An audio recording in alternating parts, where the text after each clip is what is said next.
La souveraineté appartient donc au peuple qui la donne à qui il veut. Donc je pense qu'il faudra maintenant le 17 novembre aller aux élections pour chacun pour essayer maintenant de convaincre les Sénégalais pour qu'on ait une nouvelle reconfiguration au niveau de l'Assemblée nationale. Oui, c'est possible. Vous savez, on est dans une situation exceptionnelle. Le problème qui se pose maintenant, c'est que dans le code électoral, il y a peut-être des situations qui n'étaient pas, disons, prévues par le code électoral.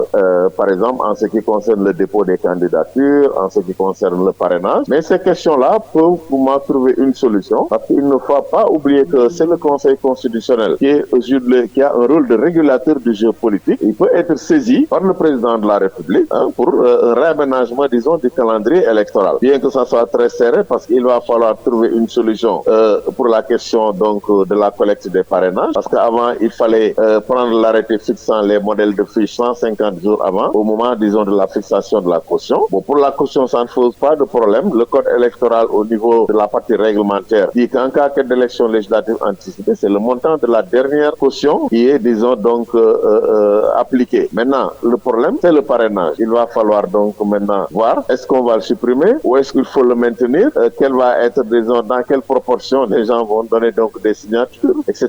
Le délai également de dépôt des candidatures, il va falloir donc fixer un délai pour le dépôt des candidatures pour permettre justement après la validation des listes de faire l'impression des bulletins de vote, d'éclater le matériel électoral. C'est vrai que ça va être très serré, mais c'est pas impossible.